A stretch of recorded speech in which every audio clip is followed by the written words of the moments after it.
नमस्कार। इमानदार, मेहनती र देशभक्तहरूलाई सम्मान गर्दै बेइज्जती, भ्रष्टाचार र अन्याय विरुद्ध हाम्रो निगरानी। यो हो टेलिभिजनको समय चक्रमा तपाईलाई स्वागत छ। म रोहित भण्डारी। विद्युतको तार भूमिगत बनाउनेहरू, खाने पानी र ढलको पाइप बिछाउनेहरू यो देशमा समय हेरेर बस्छन्। जब सडक कालो पत्रे गरेर चिल्लो बनिसक्छ, त्यसपछि यिनीहरू सडक खन्ने औजार बोकेर मैदानमा आइपुग्छन्। सडक चिल्लो नहुन्जेल यिनीहरूलाई फुर्सद हुँदैन। जब सडकको काम सकिन्छ, त्यसपछि खानेपानी, ढल, विद्युतको काम सुरु हुन्छ। दुनियाँमा कतै नभएको विकासको मोडल हाम्रै देशमा देखिएको छ। दर्शकहरू, आज हामी काठमाडौँका केही सडकमा पुगेका छौँ र त्यहाँको स्थिति तपाईहरूलाई देखाउँदैछौँ। असारको तेस्रो हप्ता चलिरहँदा सडक पेटी खन्दै गरिएको दृश्य काठमाडौँको डिली बजारको हो। अघिल्लो दिन सग्लो सडक एकाएक खनिएपछि यहाँका बासिन्दा छक्क परेका छन्।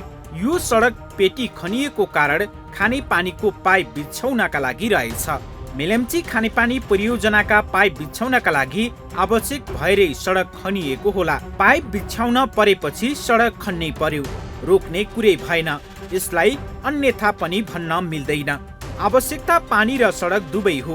स्थानीयको प्रश्न छ, पेटी बनाउनु अघि नै पाइप बिछाउँदा के हुन्थ्यो? त्यति बेला नै पाइप बिछाइएको भए अनाहकमा यो खर्च गर्नु पर्ने नै थिएन। कुरो अब मेलम्ची आउनुमा सबभन्दा ठुलो नेपाली काठमाडौँको लागि चाहिँ नि पानीको धेरै समस्या। त्यसमा चाहिँ अब मेलम्ची आउने भयो भन्यो। अब अस्ति घर घरको पाइपहरू सब राखिदिए। त्यो खन्दाखेरि नै चाहिँ नि यो अलि चाहिँ सब पाइप राखिदिएको भए राम्रो हुन्थ्यो। त्यो पनि राखिदिएन। अब लकडाउनको टाइममा पनि केही काम गरेन। अब अहिले गर्यो। अब सबै यस्तो भद्रगोल गरिदिएको छ।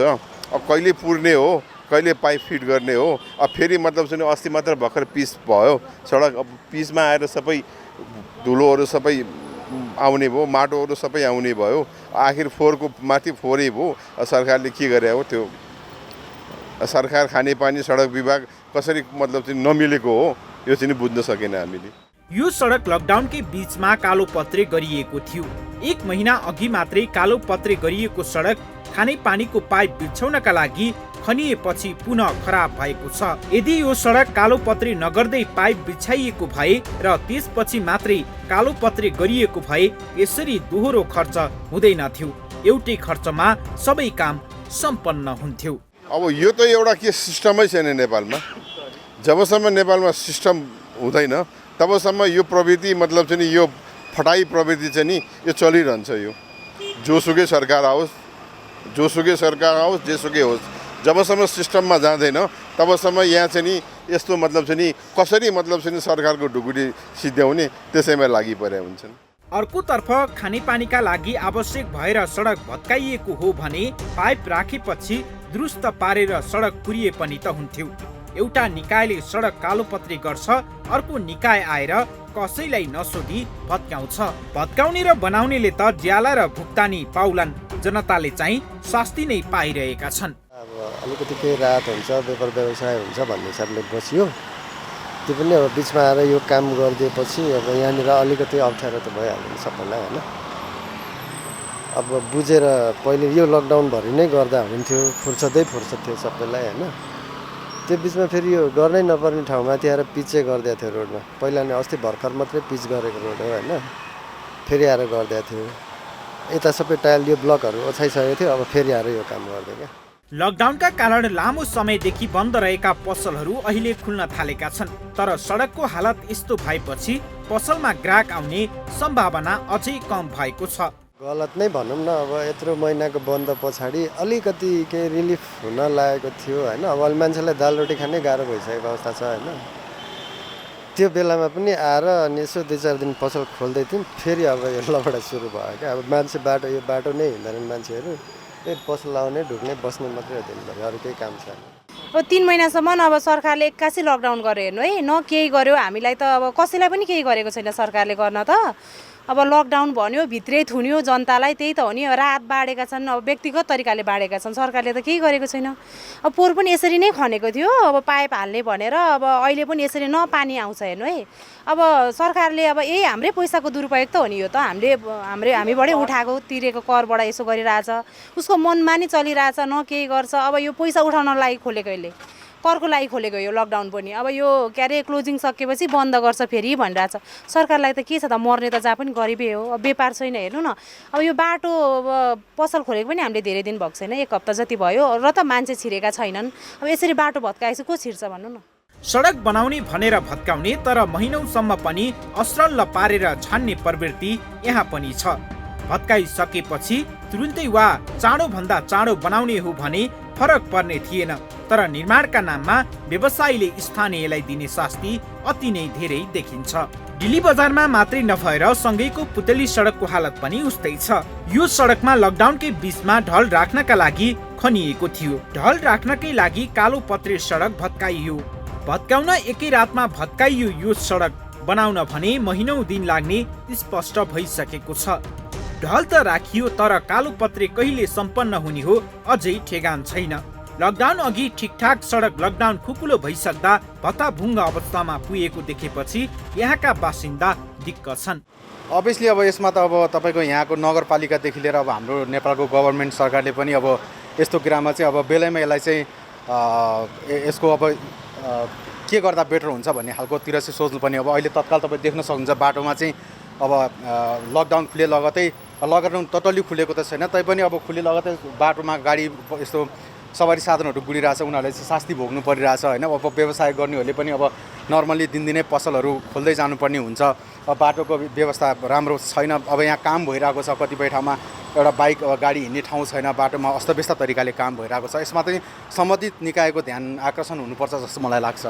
अब यो टाइम अब यहाँ काम गर्ने अब नगरपालिका भनौँ, सरकारले चाहिँ बजेट चाहिँ छिटो के अरे ल्याउनु पर्ने अनि कामलाई तुरुन्त त्यसलाई निरन्तरता दिनुपर्नेमा चाहिँ यहाँ चाहिँ अब के भएको देखिन्छ भने बजेट हालिसक्दा अनि उनीहरूले चाहिँ अब कामलाई गरेको जस्तो देखेर बजेट पछाउने हिसाबले मात्रै काम भएको हामी एज अ सर्वसाधारणले चाहिँ देख्न सक्छौँ। मेरो विचारमा चाहिँ त्यस्तो लाग्छ। टोटल्ली 3.5 महिना जति बन्दै भयो। 3.5 महिनापछि बल्ल बल्ल खोलेको हामीले हिजोदेखि सुरु गरेको। खोल्दा पनि अवस्था यस्तो छ अहिले बाटो। अब यो खनेकै मैले अब हेर्दाखेरि 1 महिना यतिमा हेरौँ न, त्योभन्दा अगाडि म हेर्नै आएन, थाहा पनि थिएन। खनेदेखि यस्तो छ हालत। अब सुरु त गरियो पसल चाहिँ, तर मान्छे आउने चाहिँ क्रम छैन। अब मेन समस्या त गाडी चले छैन, गाडी नचलेपछि मान्छे आउँदैन। अनि अलिअलि आउने मान्छे पनि यो बाटोले गर्दा झन् नआउने भइसकेको छ क्या अहिले अवस्था। त्यसपछिको प्रब्लम भनेको अहिले दिनभरि धुलो आउँछ यहाँ, दिनभरि धुलो गाडी हिँड्छ, कि धुलो कि पानी पऱ्यो भने हिलो, त्यो दुईवटा अरू कोही अप्सन छैन होइन। अब यस्तो बिगारिदिएपछि अहिले यस्तो छ हालत, यस्तो छ अवस्था, झन् मान्छे नआउने भइसक्यो कि। पुतली सडकपछि महाराजगञ्जमा पनि सडक बीचमा खनिएको छ। राष्ट्रपति निवास, विभिन्न देशका दूतावास र यात्री निकायका कार्यालय भएकाले पनि होला पुतली सडक र दिल्ली बजारमा जस्तो सडकको अवस्था भने यहाँ छैन। यहाँ ढल र खानेपानीका लागि नभएर बिजुलीको तार भूमिगत बनाउनका लागि विद्युत प्राधिकरणले सडक खनेको रहेछ। यहाँ सीमित क्षेत्रमा खाल्डो पारेर विद्युतको तारका लागि पाइप राख्ने र पुनः पुरिने गरिदो रहेछ। त्यसैले पनि अन्य स्थानमा जस्तो सडकको अवस्था भद्रगोल देखिन्न। तर खनिएको स्थानमा भने सडक बिग्रिएको प्रष्टै देख्न सकिन्छ। यी केही प्रतिनिधि उदाहरण मात्रै हुन्। अहिले असार महिना सकिने लाग्दा देशभर विकास निर्माणको लहर चलेको छ। कतै भत्काउने र कतै बनाउने क्रम जारी छ। बनाउन नजान्नेलाई बिगार्न हतार हुन्छ। समयमा काम सम्पन्न गर्न नसक्ने हो भने भत्काउने हतार किन हुन्छ होला? ठाउँ ठाउँमा सडक भत्काइहाल्ने, बनाउने अत्तो पत्तो कहिले पनि नहुने स्थिति देशभर नै छ। भत्काएपछि बनाउन नियमित जुट्ने हो भने कति समय पनि लाग्दैन।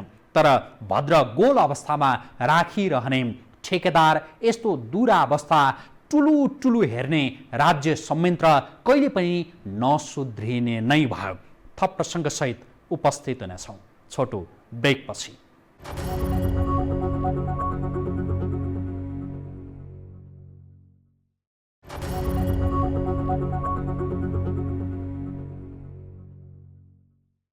तोकिएको समयमा विकास निर्माणका काम सम्पन्न गर्न सरकारले केही नीतिगत सुधारको प्रयास पनि गरेको छ, तर त्यस्ता प्रयास पर्याप्त छैनन् भन्ने प्रमाण तपाईँ हामीले देखिरहेका दृश्यहरू नै हुन्।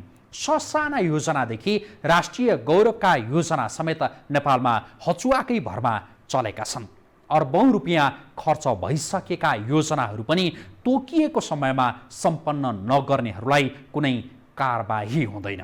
यस्ता महत्त्वपूर्ण विकास योजना किन विलम्ब भइरहेका छन् भनेर राजनीतिक नेतृत्वले समेत चासो लिँदैन।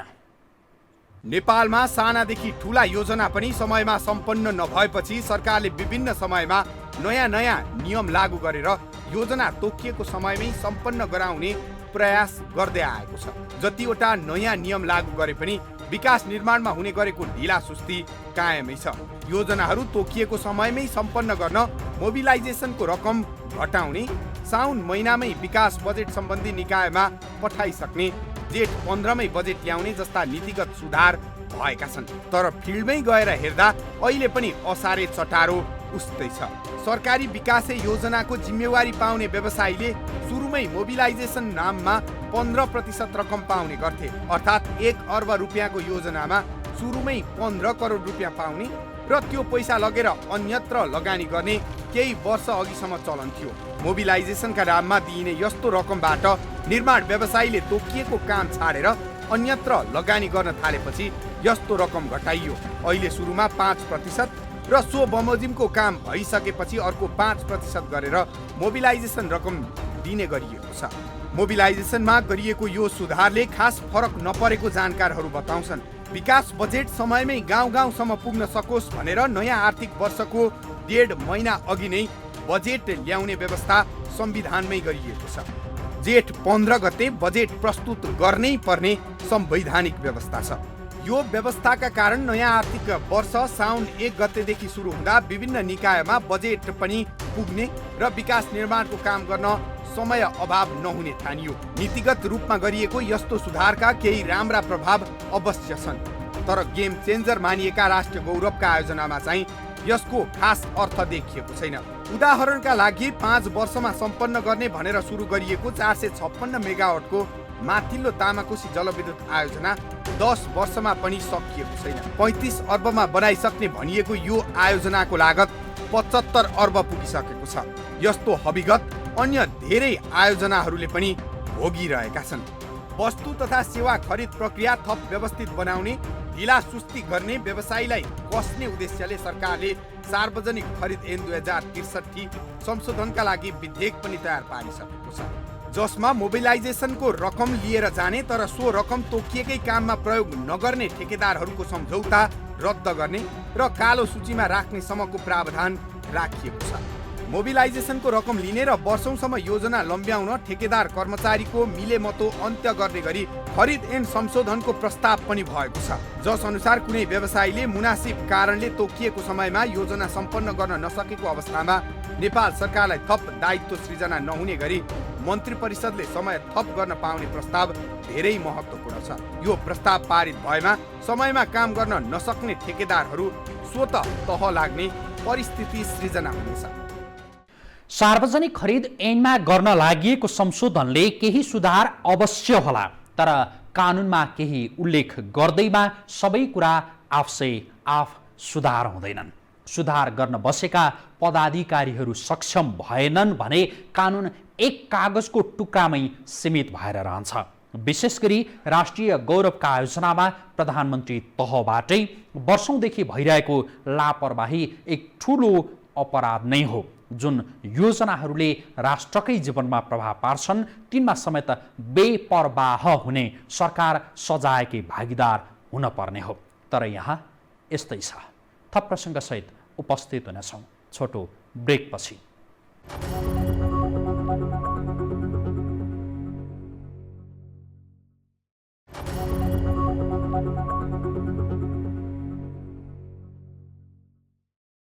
धान रोपाई र विकासे योजना बीच केही सम्बन्ध छैन, तर विकासे काम र धान रोपाईको चटारो असार महिनामै देखिन्छ। झमझम वर्षा भएको बेला कालो पत्र बिछाएका दृश्य त तपाईँ हामीले पनि देखेका छौँ। यस्ता दृश्य टुलु टुलु हेर्नेको नतिजा 1 वर्ष नपुग्दै प्राप्त हुँदो रहेछ। अघिल्लो वर्ष सडक विभागले मातहतका कार्यालयहरूलाई एक परिपत्र गर्दै भनेको थियो असारमा कालोपत्रे गर्ने गराउने कार्य नगर्नु। निर्माण क्षेत्रमा असारे विकास बदनाम शब्दावली हो। असारे विकासलाई साउने भेलले बगाएर लैजाने भएकाले असारमा सकभर विकास निर्माणका काम नगर्नु, त्यसमा पनि कालोपत्रे त अझै नगर्नु भन्ने परिपत्र सडक विभागले अघिल्लो वर्ष गरे पनि यसपटक त्यस्तो कुनै निर्देशन जारी भएन। यसो हुनुको स्वाभाविक कारण कोरोना महामारी बन्यो। कोरोना महामारी सही ढङ्गले बुझ्ने मामिलामा नेपालका जनस्वास्थ्यविदहरू नै असफल भए। भौतिक संरचना निर्माणमा संलग्नहरूले यो महामारीलाई बुझ्न सक्ने कुरै भएन। 3 महिनाको कडा लकडाउनमा सडकमा ट्राफिकको कुनै समस्या थिएन। त्यही मौकामा रात दिन गरेर सडक निर्माणको काम गरेको भए असारको यो महिनामा सडकको यस्तो दुर्दशा देख्नै पर्ने थिएन। कोरोनाबाट विश्व नै आतंकित भएका बेला नेपालमा निर्माण व्यवसायीले पनि आँट गरेर काम सुचारू गर्न सकेनन्। यति बेला विभिन्न खाले विकासे कामहरू सिद्ध्याउने चट्टारोमा व्यवसायीदेखि सरकारी कार्यालयहरू पनि छन्। असार मसान्तसम्म काम सकेर भुक्तानी लिन नसक्दा केही योजनामा जिम्मा लिने व्यवसायी चुर्लुममा डुब्छन्। केही बहुवर्षीय योजनामा पनि लक्षित काम सम्पन्न भएन भने प्रशासनिक र व्यावहारिक झन्झट सामना गर्नुपर्ने हुन्छ। त्यही भएर यो बेला झमझम पानी परेका बेला पनि कालोपत्रे भइरहेको दृश्य देख्न सकिन्छ। कतिपय ठाउँमा रातभर काम गरेर पनि विकास काम सक्ने र भुक्तानी लिने हतारो व्यवसायीहरूलाई हुन्छ। रातभर काम गरेको देख्नेहरूलाई लाग्न सक्छ राम्रो र गतिलो ठेकेदार रहेछ। वास्तवमा रातभर काम गर्ने व्यवसायीहरू दक्ष वा सक्षम ठेकेदार गनिँदैनन्। वर्षभरि निदाएर बस्ने अनि अन्तिम समयमा हस्याङ फस्याङ गर्दा सरकारी काम लट्टर पट्टर नै हुन्छ। रातमा गरिएको काम गुणस्तरीय पनि हुँदैन। जानकारहरूका अनुसार दिनको उज्यालोमा आफूले गरेको काम राम्रोसँग हेरेर नमिलेको ठाउँमा सुधार गर्ने जस्ता सुविधा हुन्छन् भने अँध्यारोमा काम गर्दा गुणस्तरमा सम्झौता गर्नै पर्छ। कुनै पनि योजना सम्पन्न गरेपछि असार मसान्तसम्म लिनुपर्ने भुक्तानी चाहिँ कुल बजेटको 40% मात्रै हुने गर्छ। 60% भुक्तानी र काम यसअघि नै समाप्त भइसकेको हुनुपर्छ। बाँकी 40% काम सकेर 40% भुक्तानी लिनका लागि यो बेला व्यवसायीहरूलाई चटारो हुन्छ। तर असारमा भइरहेका कामहरू सबै बाँकी रहेको 40% पुरा भने हुँदैनन्। अधिकांश योजनामा असार अघि नै धेरै काम सम्पन्न भइसकेका र थोरै मात्रै काम बाँकी भएका योजनामा पनि यो बेला धमाधम काम हुने गर्छ। अर्थात् बाहिर देखिए जस्तो सबै काम असारे भने हुँदैनन्। महिनासम्म गरेन हेर्नु है। जब पसल खोल्न थाले अनि आएर बन्द गर पसल भन्छ, यो भन्छ, त्यो भनेर मै भएन नि त। हामी बन्द गर्छौँ, हामीलाई बिहान बेलुका खाने जो गरिदियोस् न, हो कि न? हामीलाई रहरले खोलेको होइन नि त, यो त बाध्यताले खोलेको। यो जहाँ होचो त्यही घोचो हेर्नु है। जहाँ ऊ छ त्यही चाहिँ यत्रोसम्म हेरेन बाटो भत्काइदिएको छ अहिले हेर्नु है। यसको यतिखेर चाहिँ रहेछ क्या निर्माण कार्य गर्ने पनि के गरिस् भन्दा गरे भन्ने मात्रै हो। आँखामा छारा हाल्ने काम गरेको हो, यो गरेको केही पनि होइन। यो फेरि पानी आउँदैन, आगो फेरि भत्काउँछ। आगो पनि यसरी नै खन्छ, यसले वर्षै पछि खन्छ। पानी आउनेवाला छैन, अब हामीलाई गाह्रो भइरहेछ। बजेटको लागि देखाउनको लागि हो। तपाईँले असार महिनामा आफ्नो गाउँ टोल बस्तीमा कतै कालोपत्रे बिछ्याइरहेको देख्नुभयो भने त्यो काम बजेट सक्नकै लागि भइरहेको भनेर बुझ्दा खास फरक पर्दैन। बजेट सक्नकै लागि गरिने कामको गुणस्तर राम्रो हुने कुरै भएन। असारे विकासको गुणस्तर कस्तो हुन्छ भन्ने तथ्य हामीले केही समय अघि टोखा नगरपालिका वडा नम्बर 11 भण्डारी टोलमा परेको सडकमा देखाएका थियौँ। यो सडक पनि 76 असारमै बनेको स्थानीयहरूले जानकारी दिएका थिए। झमझम वर्षामा कालोपत्रे गरिरहँदा स्थानीय केही बोलेनन्। 1 वर्ष नपुग्दै कालोपत्रे भत्किन थालेपछि मात्रै स्थानीयले असारे विकासको अर्थ बुझे। इन्जिनियरिङको नियम नै मिचेर गरिएको निर्माणले कुनै पनि बेला धोका दिन सक्छ। यो नियम कालोपत्रे बिछ्याउँदा होस् वा पुल भवन बनाउँदा होस्, निर्माणमा होस् या यात्रा सही मार्ग र नियममा रहेर गरियो भने टिकाउ र गन्तव्य उन्मुख हुन्छ। कुतीको बाटोबाट काँसे पुगिँदैन।